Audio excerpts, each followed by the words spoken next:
ఆ, ఎవరు మాట్లాడితే మూసీ ప్రక్షాళన జరగాల్సిందే. సో హైకోర్టు ఏం చెప్పింది? అక్రమ నిర్మాణాలు ఆక్రమణలు తొలగించాల్సిందే అని హైకోర్టు చెప్తోంది. నదిలో మురుగునీరు కలవకుండా చూడాలి, ఆక్రమణదారులపై క్రిమినల్ చర్యలు తీసుకోండి. సో నిర్వాసితుల గుర్తింపునకు సామాజిక ఆర్థిక సర్వే నిర్వహించండి. సో హైకోర్టు ఏం చెప్పిందంటే మూసీల కూల్చివేతలు చేయాల్సిందే,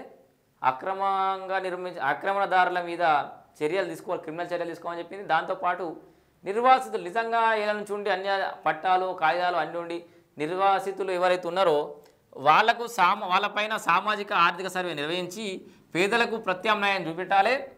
ఇళ్ల కూల్చివేతలపై హైకోర్టు మార్గదర్శకాలని చెప్పేసి కూడా మనం వార్త చూడొచ్చు. సో నదీ గర్భం బఫర్ జోన్ ఎఫ్టీఎల్లో చట్టవిరుద్ధంగా అనధికారికంగా ఉన్న నివాసాలను తక్షణమే ఖాళీ చేయించడంతో పాటు మూసీలోకి మురుగు కలుషిత నీరు రాకుండా చర్యలు తీసుకోవాలని హైకోర్టు ఆదేశించింది.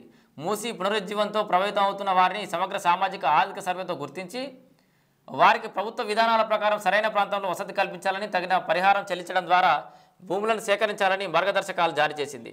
మూసీ పునరుజ్జీవ ప్రాజెక్టు అమలుకు ఇళ్లను ఖాళీ చేయించడానికి కూల్చివేతలను సవాల్ చేస్తూ దాఖలైన 46 పిటిషన్లపై జస్టిస్ సివి భాస్కర్ రెడ్డి విచారణ చేపట్టి మంగళవారం తీర్పు వెలువరించింది. పిటిషన్లన్నీ ఒకే అంశానికి సంబంధించినవి కావడంతో అన్నింటినీ ఒకేసారి పరిష్కరించారు. సో నిజాం కాలంలోనే చట్టం ఉందట. చూడురి ఈ కూల్చివేతలకు సంబంధించి చాలామందికి అనుమానాలు ఉంటాయి కదా. హైదరాబాద్పై 1908లో మూసీ వరదల విరుచుకుపడగా అప్పటి నవాబు జంట జలాశయాలు నిర్మించారు. తర్వాత ల్యాండ్ రెవెన్యూ చట్టం 1917 తెచ్చారు. అందులోని సెక్షన్ 24లో రోడ్లు, వంతెనలు, నదులు, చెరువులు, కుంటలు, కాలువలు, నీటి ప్రవాహాలు తదితర అన్నింటినీ వివరాలు ఉన్నాయి. ఆ చట్టం ప్రకారం వీటన్నిటిపై హక్కులు లోపలికి సాధమా దీన్ని కంటిన్యూషన్ మళ్ళీ వెనకద్దాం. 11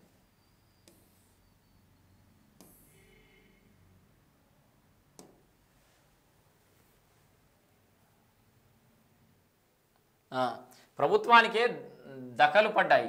ఈ చట్టం ప్రకారం వచ్చిన అధికారాలతో అంటే మూసి నవాబుల కాలంలో వచ్చినటువంటి ఆ చట్టాలే ఇప్పుడు ప్రభుత్వానికి హెల్ప్ అవుతున్నాయట. సర్వే నిర్వహించిన అధికారులు టిప్పన్, విలేజ్ నక్షా, ఒరిజినల్ సేత్వార్, వసూల్ బాక్వి, town survey land register, record of measurement దస్తాలను తయారు చేశారు. వాటిలో సర్వే నంబర్లు, విస్తీర్ణం తదితర వివరాలను నమోదు చేశారు. ఈ చట్టం ప్రకారమే నీటి వనరులు, కాలువల నిర్వహణ ఉంటుంది. అన్ని రకాల చర్యలు తీసుకున్నా కొందరు మోసగాలు జలవనరులను స్థలాలుగా మార్చేసి విక్రయించారు. పలు చోట్ల ప్రార్థనా మందిరాలను నిర్మించారు. అందుకే ప్రభుత్వం 2022లో వాల్టా చట్టాన్ని తీసుకొచ్చింది.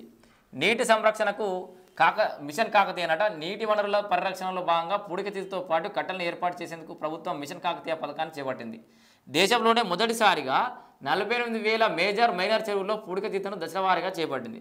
పథకం అమలుకు 2012లో జారీ చేసిన జీవో 168 ప్రకారం ఎఫ్టీఎల్ బఫర్ జోన్ల పరిధిలో ఎలాంటి నిర్మాణాలు చేపట్టరాదు. ఈ క్రమంలోనే ట్యాంకులు, చెరువులు, భూములను నిషేధిత జాబితాలో చేరుస్తూ సీసీఎల్ఏ సర్క్యులర్ జారీ చేశారు. ఇన్ని చేసినా చెరువులను అక్రమాల నుంచి రక్షించలేకపోయారు. ఇక హైడ్రా ఏర్పాటు చేసే అధికారం ప్రభుత్వానికి ఉంది. చెరువుల పరిరక్షణకు సుప్రీంకోర్టు ఇచ్చిన మార్గదర్శకాలకు అనుగుణంగా భూ కేటాయింపు విధానాన్ని తీసుకొచ్చింది. దీని ప్రకారం సహజ కొండ ప్రాంతాలు, నదులు, రివర్ బెడ్లలో కేటాయింపులు చేయొద్దు. సుప్రీంకోర్టు మార్గదర్శకాల ప్రకారమే చెరువుల పరిరక్షణకు రాష్ట్ర ప్రభుత్వం జీవో 99 ద్వారా హైడ్రాను ఏర్పాటు చేసింది. తెలంగాణ నీటిపారుదల చట్టం కింద ప్రత్యేక అధికారి నియమించే అధికారం ప్రభుత్వానికి ఉంది. చెరువులు, నదులు సమాజానికి చెందిన ఆస్తులు. వాటికి ట్రస్టీలుగా అధికారులు వ్యవహరిస్తారు. చెరువుల్లో ఇళ్ల స్థలాలను కేటాయించినా వాటికి చట్టబద్ధత ఉండదు. మూసీలో పర్యావరణ సమతుల్యత పరిరక్షణకు భవిష్యత్ తరాల కోసం ప్రభుత్వం విధి విధానాలు తీసుకొచ్చింది. వీటన్నిటిని పరిగణలోకి తీసుకొని మార్గదర్శకాలు జారీ చేస్తున్నామని న్యాయమూర్తి తీర్పునిచ్చారు. అన్ని అనుమతులతో నిర్మించినా కూల్చేస్తారా అని చెప్పేసి పిటిషనర్లు అంటున్నారు. ఏమని? హెచ్ఎండిఏ అనుమతి ఇచ్చిన లేఅవుట్ నుంచి స్థలాలు కొన్నామని, జిహెచ్ఎంసీ నుంచి అనుమతులు పొంది నిర్మాణాలు చేపట్టాక కూల్చివేతలు చేపట్టారని పిటిషనర్ హైకోర్టు దృష్టికి తీసుకెళ్లారు. ఎలాంటి సర్వే చేయలేదని, నోటీసులు ఇవ్వలేదని, విచారణ చేయలేదన్నారు. తమ ఇళ్లన్నీ మూసి ఎఫ్టీఎల్ బఫర్ జోన్లే ఉన్నాయంటూ చట్టబద్ధ లేని హైడ్రా పేరుతో కూల్చివేశారన్నారు. సో కొన్ని ఫోన్లు కూడా వచ్చినట్టున్నాయి చూద్దాం.